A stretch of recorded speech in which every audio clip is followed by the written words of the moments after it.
அஸ்ஸலாமு அலைக்கும். இது ஜும்மாவோட தொழுகைங்க. ஜும்மாவுக்கு நாங்கள் சொன்னோம்ல உள்ளே வந்துட்டாங்க. இங்கே தான் எங்களுக்கு இடம் கிடச்சிது. இதுக்கு முன்னாடி போனோன்னா முடியல.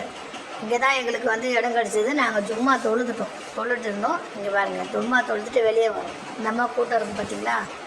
இதோட பயங்கரமாக இருந்துச்சு கூட்டம். இது கொஞ்சம் கம்மியாக இருக்குது. இதுக்கு முன்னாடி பார்த்தீங்கன்னா ஃபுல்லாக இருக்கும் பாருங்கள், ஃபுல்லாக கூட்டமாக இருக்கா. நாங்கள் ரூமுக்கு போயிட்டுருக்கோம். தொழுதுட்டு சாப்பிட்றதுக்காக ரூமுக்கு போயிட்டுருக்கோம். இன்ஷா அல்லாஹ் அடுத்த வீடியோவில் பார்க்கலாம். அஸ்ஸலாமு அலைக்கும். அஸ்ஸலாமு அலைக்கும்.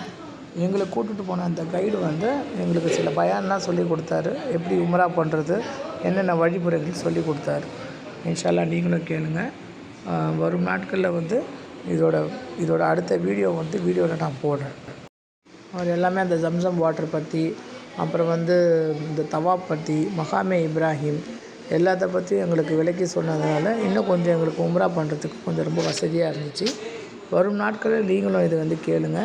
உங்களுக்காக நான் இது வீடியோவாக போடுறேன். இன்ஷா அல்லாஹ் அடுத்த வீடியோவில் பார்க்கலாம். சொல்லி காமிப்பார்கள். மக்காவில் தொழுதால் அல்லாஹ் 1,00,000 நன்மை அல்லாஹ் வைத்திருக்கிறான். மக்காவில் தொழுதால் 1,00,000 நன்மை அல்லாஹ் வைத்திருக்கிறான். மதீனாவில் தொழுதால் 1000 மடங்கு அல்லாஹ் நன்மை வைத்திருக்கிறான் என்று நபிகள் நாயகம் ஸல்லல்லாஹு அலைஹி வஸல்லம் அவர்கள் சொல்லிக் கொடுத்திருக்கிறார்கள். எங்க மக்காவில் தொழுதால் 1,00,000 நன்மை, ஒரு ரக்காயத்திற்கு 1,00,000 தடவை ரக்காயத்தினுடைய நன்மை அல்லாஹ் கொடுத்திருக்கிறார். மதீனாவில் தொழுதால் ஒரு ரக்காயத்திற்கு 1000 மடங்கு தொழுதனுடைய நன்மையை அல்லாஹ் வைத்திருக்கிறார் என்று நபி அவர்கள் நமக்கு கற்றுக் கொடுத்திருக்கிறார்கள்.